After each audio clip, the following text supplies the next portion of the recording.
la moko et comme artiste comédien parce que kotala été artiste comédien bazo landa matanga o ba toyebi kuduté loko ni bazo sala mais soko ke kotala ko mona kaka nini quoi ebukana tout ça vraiment pour que ale bakoma komende na ba bureau nini on doit toujours kambongo pote nzoka nde mutu soki akufi za malade premier concerné ça d'abord famille na ye.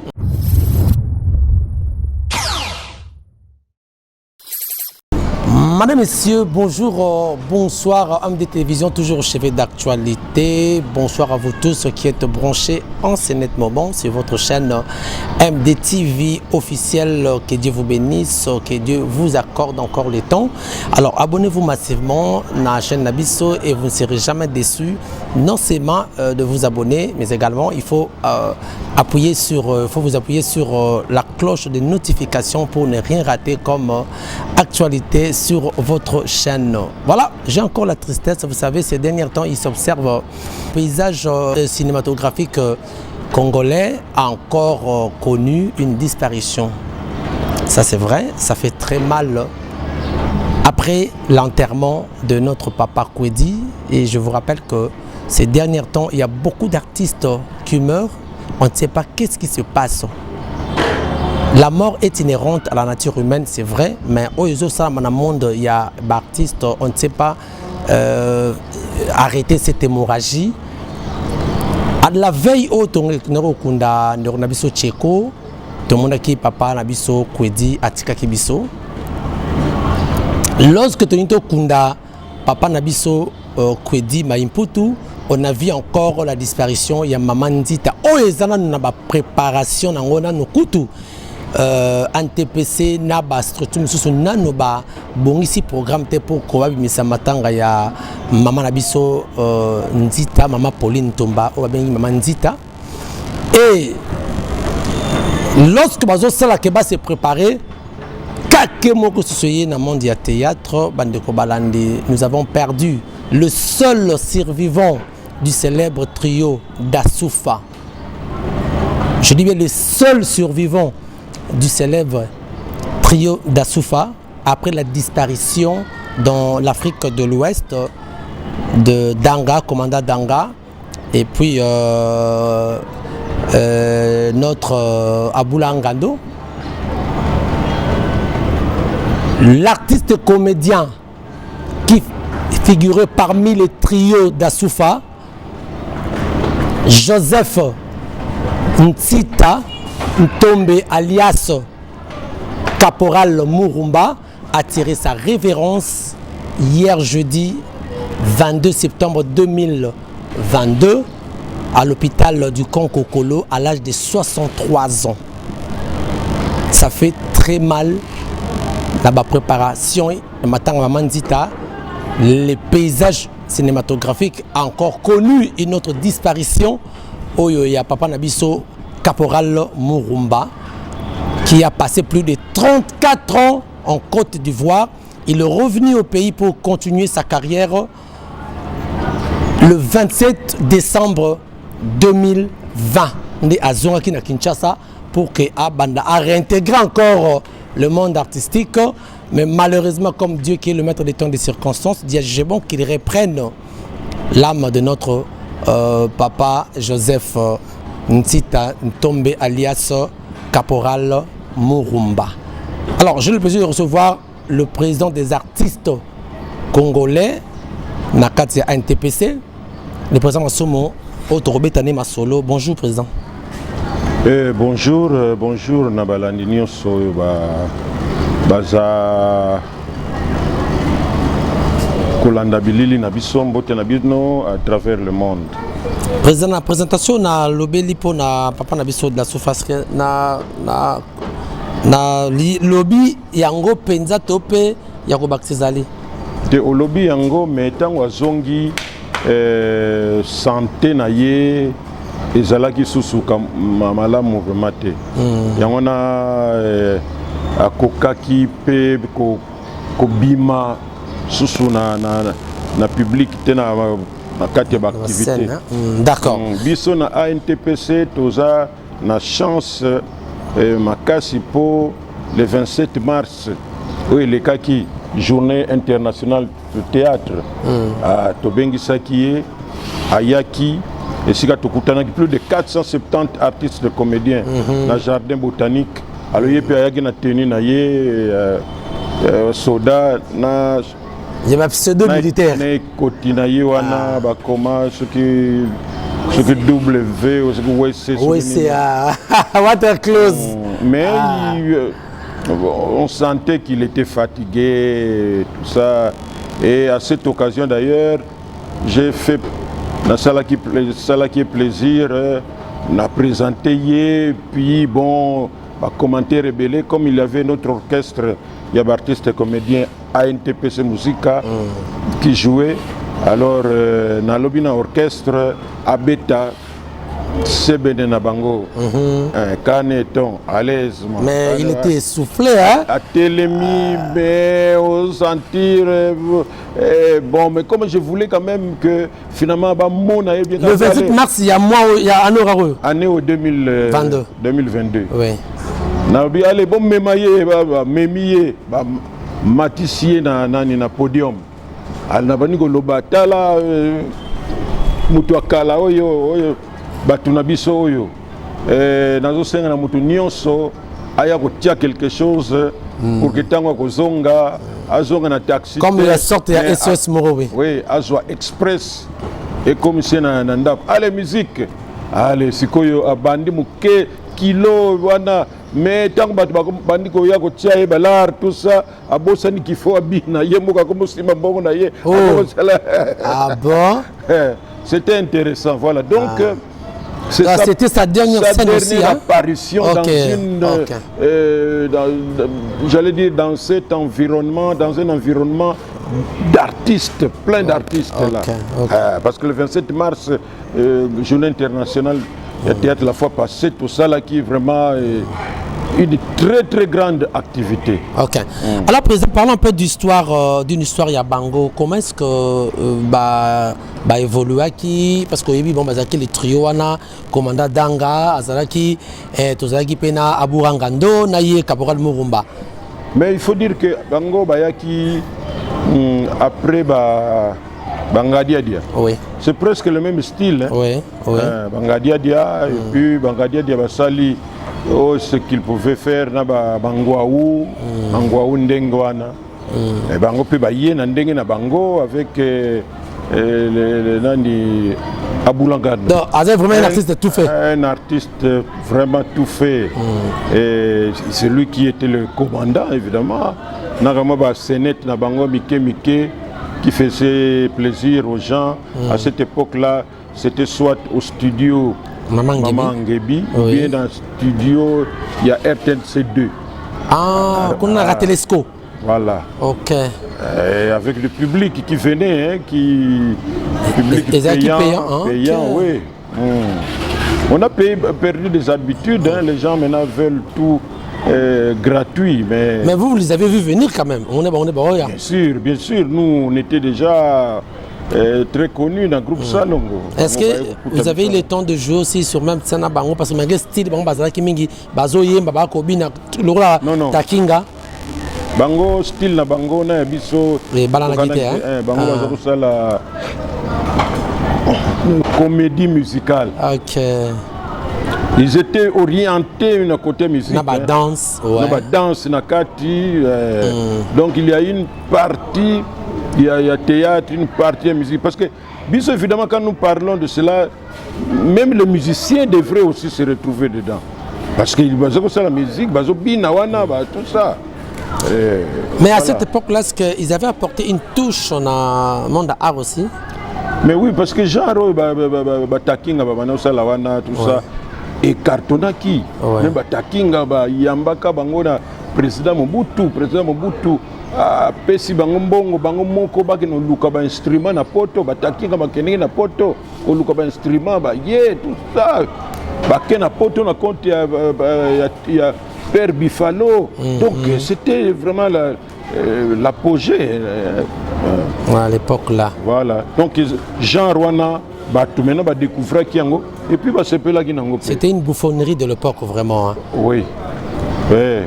Voilà, bon, donc tout était exagéré, bah, costume, na bango, il y a pas ou bien. Mais qu'est-ce qui les motivait dans style il y a tenue, dans tenue il y a phase à l'époque? Ah, mais je crois que c'est une option, bah, qui hein, option bah, qui pour la parce que par contre takinga il y a zolata normal. Ce que joué rôle à Mutamboka, bon, accoutrement simple, tout ça. Mais Bango, c'était vraiment la bouffonnerie. Bouffonnerie, déjà, même ce que lobby est là, comme côté, aux hommes, on a télémiwana, Azana et Koti, mais comme vous vous demandez, mais moi, c'est quoi? Donc, parce qu'on a tiré un peu bateau, Très bien, voilà. Alors, pour lier l'utile à l'agréable, mesdames, messieurs, je vous invite à suivre cet extrait du célèbre trio d'Asoufa. On les suit et puis on se retrouve juste après. Le cas là, Landango, comprendre que, en tout cas, à niveau Nabiso, Tolingaka, Kopesa artiste valeur. Ouais. Nous ne nous occupons pas de tout cela, on doit Kofa, Obia Bella, et puis on commence à en faire des histoires parce qu'au moins, maintenant, comment parfois, au moins, tu te promènes dans un cimetière, crois-moi, des gens qui sont connus. Ah, tel. Alors, il y a la télévision. Ah, vraiment, si c'était un artiste comédien, vraiment, artiste comédien, bazana bon mon côté, mon niga na bango, ba kundaye na cimetière Kinsuka kuna, mais suko keko tala komona kaka nini quoi ebukana tout ça vraiment pour que allez ba comment comme na ba bureau nini on doit toujours kambongo pote nzoka nde mutu soki akufi aza malade. Premier concerné, c'est d'abord famille naïe. Ceux qui ont bana, tout ça, c'est d'abord bana, bandeko, tout ça. Mais il y en a maintenant qui sont transformés pour travailler esprit faible. Quand un artiste a un problème, même ceux qui ont koufi, mbala moko. Et comme artiste comédien, parce que tala été artiste comédien, parce que là dans matanga, tu es beaucoup de télé qu'on bazo sale. Or biso tout ça la logique. Tout cela bateau bazala ndengini et bien maintenant c'est ça la famille. Très bien. Très bien. Alors yangona bon, bato ba ko sepela comme séquence oyo, il y a le 27 mars. Journée internationale de théâtre. Merci président. Mais qui avant toya na séquence oyo. Il y a un asenga qui nous potozong sabatu mémoire il y a d'Asoufa tolanda extrait oyo juste pour comprendre nini baonde ko sala et puis tozongi pour la continuité tolanda.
Très bien, je crois que cet élément fait un gros plaisir à tous les amoureux du théâtre, tous les amoureux à danse, tous les amoureux présents.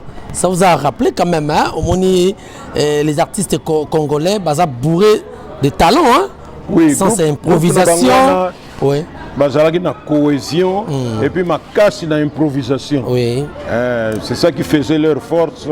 Et Jean Rwana, il y a comédie na musique ensemble nde salaki. Très bien. C'est vrai que toujours tu as un côté théâtre tout ça mais côté peu musique qui peut une mur, oui. Voilà. Oui. Et il mélangeait le trois, oui, parce que danse, musique, théâtre. Aujourd'hui quand bah félicité tonton moi dans mon cas je taper musique. Voilà. Oui. Très bien. Alors président, qu'est-ce qui fait que Bino Bonora Kaka Bandeko, ceux qui artistes aza vivant Bonora Bangote, Bozela Kaka Boyile ba gros moment belé ceux qui héros même titre que pendant qui a confirmé pendant leur vivant aza vivant pourquoi pour ça la Rangote? Est-ce que vous avez dit à faire artistes de son vivant pour honorer?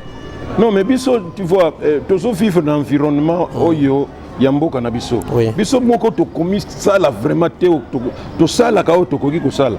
Yango na tango ndeko na biso kwedi to kene avant to kene kutika ye na sika to kundaki ye tango na zi parole na RTNC wana en direct RTNC na lobby que tozo senga na session oyo ba député na biso ba voter loi sur le statut de l'artiste. OK. Pour ils ont dans le cadre politique culturel. Là les choses sont bien définies, ba devoir pe comment droit ya ba artiste d'une manière générale. Okay. Donc il faut faciliter makambo belé. Mais na biso moko to sala ka oyo to koki ko sala tout en sachant que il y a parfois des gens qui viennent embrouiller les choses qu'on peut quitter ça niveau nabiso to kansaka parce que quelqu'un peut aller se promener azo lukambongo tout ça azo lukambongo akena cimetière ake hôtel la croix moko ya célèbre moko artiste akufa. Allez, tant qu'on regarde la télévision, tala, ceux qui sont musiciens, vraiment pas musiciens, baza ba ingrat, ou bien mingi comédien, baza ingrat, basundo li tombe ya artiste boye, bayaka soki balingi basenga mbongo ya matanga. Nzoka nde ba sala ngo maintenant pour que ba kene na ba bureau ko lukambo. Nzoka nde kanyo ce artiste bembe maladie. C'est d'abord la famille. Comment croire il y a artiste moko et bukani na cimetière, bongo collègue na ye, bongo famille bana na ye, baza wapi. Kende na lepo na bango, OK ko pesa bango information wana. Réaction na bango, yango nde ko sala que bo orienter maka. Mais ce que ça ya ko lukila mbongo. Alors biso comme on dit na ndenge na biso tozwa kaya ndeko na biso Murumba. Aoutaki na Côte d'Ivoire, il est venu, il est rentré après plusieurs années là-bas. Après 34 ans en Côte d'Ivoire. Donc, santé, comment il peut, malam, et puis bon, vraiment, il zuipé, ça l'a sauté. Ni on s'en a monné, c'est que zuipé, et ça peut être mental. Mais bien sûr, le 27 mars 2022, journée internationale de théâtre, tout le monde a dit que moyen ya ko pesa ye honneur tout ça ezali ya ko bengisa ye aya ko tala parce que monde atika c'est devant plus ou moins 470 artistes comédiens ya ye na tenue na ye wana nani na ekoti na ye wese wana na sali honneur na présenter ye na batu tala batu basali bakambo na mboka tout ça artiste tout. Alors na yebisi na orchestre na biso ANTPC Musica babeta pour qu'il y ait bien un candidat. Mais on a senti que soufflé. Alors, Nairobi, pour l'encourager. Mais qui non, Nairobi, c'est un micro. D'ailleurs, on a une image. Nairobi, bon, soyez bon, matisaye na podium, matissé na podium. Allez, obéta musique. Bien, on se voit encourager, il y a quelque chose. Et c'est ça qui était fait. Et au lieu que Bina, il était plus emporté. Parce que confiance, c'est ça. C'était intéressant. Tout le monde a dit ah, Caporal. Ok, alors merci. Donc, ce sont derniers spectacles. Dans sa dernière apparition. Ok, très bien. Alors, madame, messieurs, en complicité avec la réalisation, nous allons prendre cet élément. Il y a le 27 mars 2022, pas même une année, hein. Jardin botanique. Devant une foule, beaucoup d'artistes, plus de 450 artistes Nengue présents lobby. Tolandango, Petokutani, après pour un petit commentaire et parlons d'autre chose. Suivons.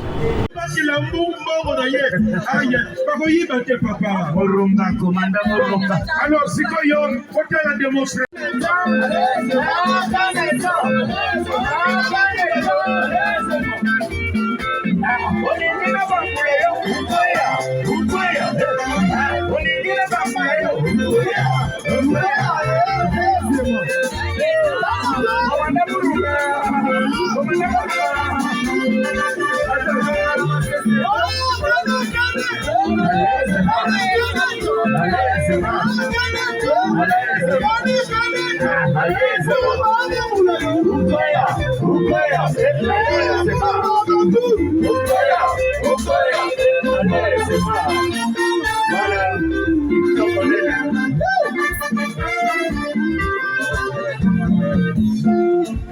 Vete la comanda Murumba, Maboko, voilà quand tu vas jouer, comanda Murumba.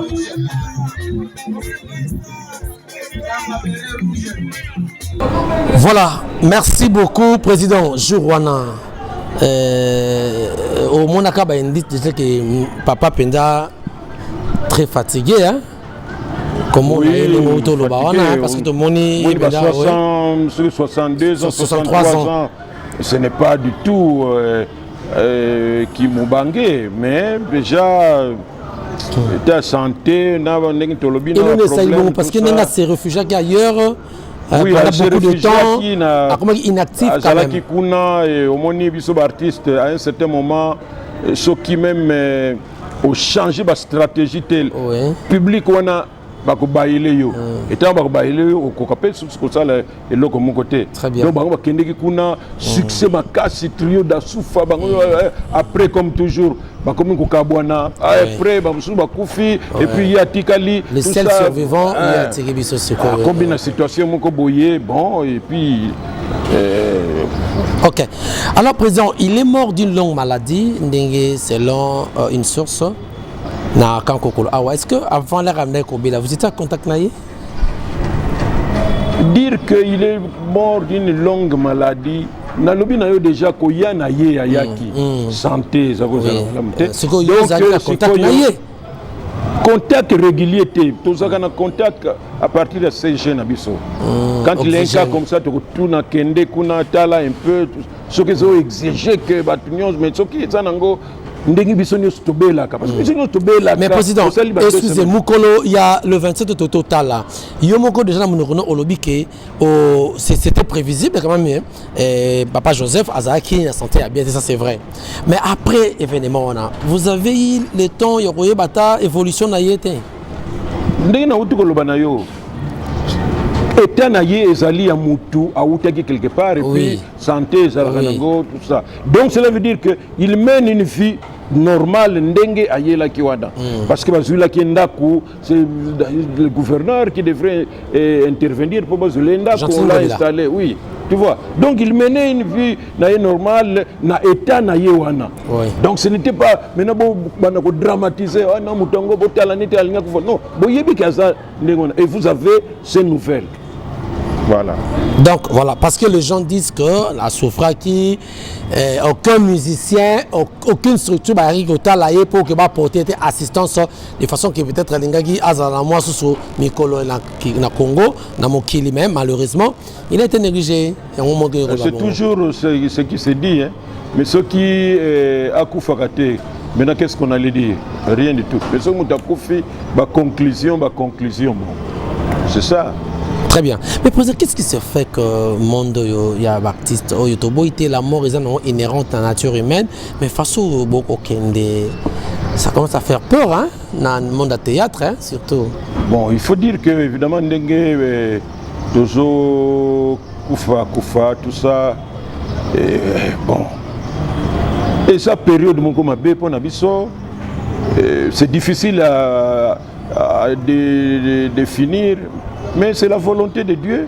Nous sommes toujours subir kaka au monde net par exemple il y a Kwedi. Moi je suis le dernier autre joué na compte Salongo le 24 août 2022 Nous devrions jouer la suite le vendredi 26.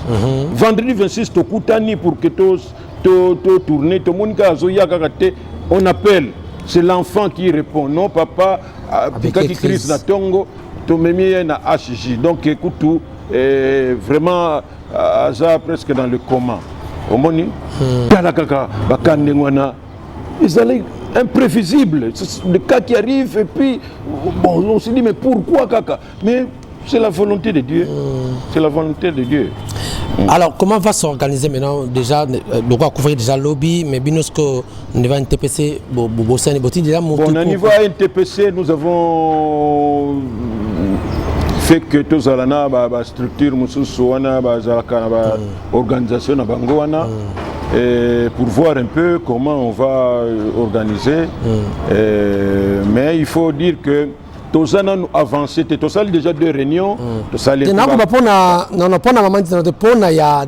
Papa Nabiso Murumba. Caporal Murumba. Murumba, au moment qui a coupé kaka lobby hier, ouais. Maintenant, toujours c'est là, week-end, sans doute, lobby vendredi ou samedi, famille na bango bako sangana, bako soit une idée sur matanga ndeko na bango. Comme on dit, matanga, c'est d'abord problème il y a famille. Biso maintenant toko yoka bango, qu'est-ce que vous pensez pour na yango? Mais entre temps, biso tous s'organiser na biso, tout ça. À toko yoka, à partir de wana maintenant toko yeba ndenge nini toko kota na kati ya programme wana s'il y a biso tokoki ko bakisa to bakisi soki ko orienter un peu t'orienter pour que matanga est normal. Mais sinon jusque là biso tozo préparé mais voilà. Alors où en sommes-nous avec la notre famille va se réunir et puis biso to ça la réunion après. Mais oui, à un moment dit tendez. Où en sommes-nous avec le programme à Manzita? On a tout ça déjà deux réunions. Pour aboutir déjà à un résultat, il y a un programme. Bon, programme déjà toujours kende. Mais famille, nous avons pas position na bangote. Tous allons na bango, bango balobi oh non, biso tozo tala kaka bino, biso lobete. Boko tala biso te, biso tozo tala nde bino. C'est à partir de bino nde biso toko. C'est définir qu'est-ce que nous allons faire. Et nous pensons que le rôle il faut Bamboka, tout ça, et que samedi, dimanche, ils sont entre sans doute que Bakokutana et Bisso. Plus tard lundi, total, maintenant, okay. Mais président, l'avant-dernière réunion, tout le monde a Kibino, Boussangana qui, par rapport à ce qui s'est dit, contrairement à ce qui s'est dit, toutes les structures auto-ébi artistes en danger, tout le monde qui toque Kanissa, tout le monde qui y a bandeko yo mususu Malios qui Maman le Sanjola. En fait, il y avait beaucoup de structures pour Sangana qui. Mais qu'est-ce qui a motivé ça? Parce que des fois, tout le monde a à Sanganara. Le reste, c'est pas qu'on contredit. Qu'est-ce qui se passe?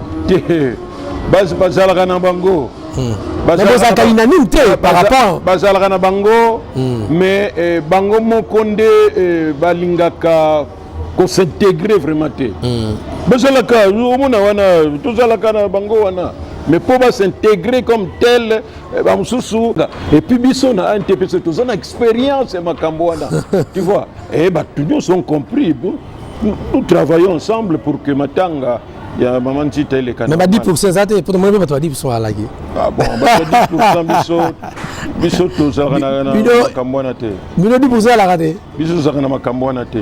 Bon ceux qui motoyer dans l'esprit à 10%. Réaction nous aux analyses. Mais bon souvent batongo bazalaka jongleur hein, batrouvaka ba coin faible moko boy et tout ça. Mais biso officiellement surtout yebiango tout ça, tout moniango, on ne va pas tolérer ça. On ne va pas tolérer. Très bien. Voilà, madame, messieurs, je crois bien que comme on a mis sur notre room, il y a émission d'Abisson traité à l'élo. Tozo Betana, président, Masso Moazali, président, il y a artiste comédien Nyons, il y a NTPC, Association nationale du théâtre populaire et cinéma. NTPC, Nde Tobetine Masolo, il y a Liwa, il y a Papa Nabiso Murumba, il y a Tigribiso, il y a 63 ans. Tozobeta à la présidente, il y a Papa Nabiso, il y a Lelo, il y a encore ajouté par rapport au programme, il y a Théâtre Plus. C'est comment? Non, d'abord, pour Ndekonabiso, Maman Zita, nous demandons à la population, comme toujours, de manifester reconnaissance na bango vis-à-vis à Mutoyo, à Sepelisaka bango, et comme ça la paix bien. On a Théâtre Plus, Tozo Bunda, bientôt tokobanda ba série moko ya sika ba komona et puis ba komona biso to koma pe na ba chaîne tokobakisa pe ba chaîne mususu po siko tozoleka awa na kin na chaîne kaka ya awa na biso TV bazomona biso chaque lundi na vous allez rappeler apparemment la digital olongwa non digital banda kala wana ba conditions comment qui est un peu trop compliqué mais maintenant c'est pourquoi partout na kendeki na katanga na bakolwezi kuna azotuna kaka tuna kena Congo central lokola bamona ka biso soute bazokanisa ke groupe kufa nzoka nde toza te ya musala na biso pour que ba sepela aka président photo chuter na biso dernière parole nangana tuna motuna moko boye depuis banda carrière na yo ti okomi lelo est-ce que somona da sozi na bima sozi nangana moto ya imita yo azoko idono a ça théâtre dans un groupe non non mona mais je suis l'artiste le plus imité soko ke même na bato basala ka ba comment ba one man show ba humoriste en tout cas bato na bato presque partout bazana masumu de prendre na bango ils disent que voilà ils disent que dauphin voilà donc ba bibitakanga très facilement voilà nous yebisa bino ba président Massimala rigueur sur la kanda très bien alors nous sommes arrivés à la fin mesdames et messieurs. Président, mot de la fin, mot de la fin, on peut savoir que Sombote, Baza Ibele, na poto, na zopesa Mbote na PDG K15, Kakina, Azan Allemagne, na Mwasi na Yena Bana, Bandouila Chilobo, Papi les autres. Junior Tsoluka donc Baza Ibele oh président Massima fait sa rambo tete bozobola bien surtout Baza Ibele lokola tomesana te mais comme j'ai toujours dit ce que Monique vous pouvez aider la troupe de Masumu pour que tout kene na liboso surtout pour faciliter ngana la promotion ya film nanga ya Simon Kimbango na zo tambola nango un peu partout basala yango parce que c'est notre culture nde tozo mema liboso mais ma numéro je crois aux affiché na bas il y a petits écrans voilà ba numéro kaka ba oizana affiché wana na bas petits écrans bazon kaka ba atteindre directement. Très bien, merci le président de nous avoir honoré les lots pour notre entretien. Que Dieu vous bénisse. Merci beaucoup. Merci, mesdames, messieurs.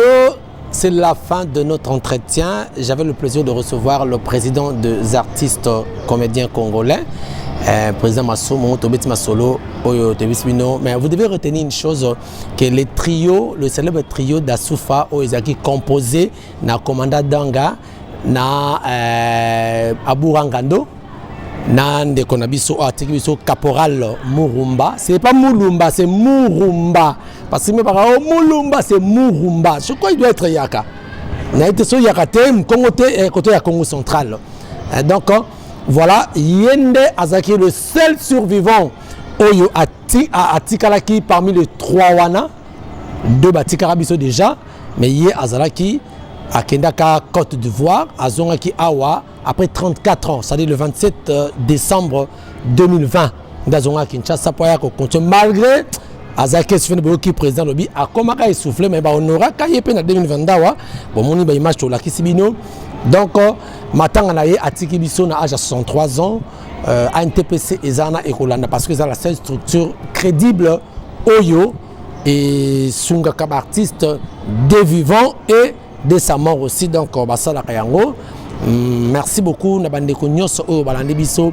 Merci également. Mais après matin on m'a dit qui programme, donc t'as dit je crois la suite ça sera la semaine prochaine à partir de lundi de Bourgeois, programme final pour Bob Sek et Rosala Wapi, V Mortuaire et Rosala Wapi, ça sera en complicité avec la famille, d'abord la famille et puis la famille professionnel de Bakoya après. Donc voilà, merci beaucoup. Merci à Junior qui est de Bénis pour l'assistance. Merci à l'équipe technique Zara Capita derrière la caméra. Merci à Bino Nyos. Alors abonnez-vous. Naïs Bino seul moyen de Sunga MDTV. Et Zara Abo s'abonner, partager vidéo et au salam à la moment. Profitez Bino Nyos à travers le monde. Moi je ne vous demande rien. Du tout. Bino Nyos à travers le monde. Obozo Landangayi ou bien camarades na bino ba famille toutes les familles yo bino nyonso boyebi ke masumu de Brende na qui de la pente na dialogue contre sans souci soki na nini na sala bino plaisir belé bino eloka kana zo senga bino bo s'abonner na lingina mona bo s'abonner bo so bana na bino basi na bino ba mibali na bino bo s'abonner na MD TV masumu de Brende wana iko sepelisanga ne fiske moralement na koyeba ke je n'avais pas prêché dans le désert. Batunyo so na sepelisa baza ba ingrate. Pour ceux qui boseli yango te na komona kaka ndeti kaka bo bino bo sepela na bino mais pour me rendre ne fiske oyo ya ko s'abonner bo koki yango te alors ekopesanga souci. Je voudrais que la semaine prochaine tant na kotala est à la fois 10 fois 15 très bien à travers le monde. C'est tout ce que je vous demande. Merci, à la prochaine.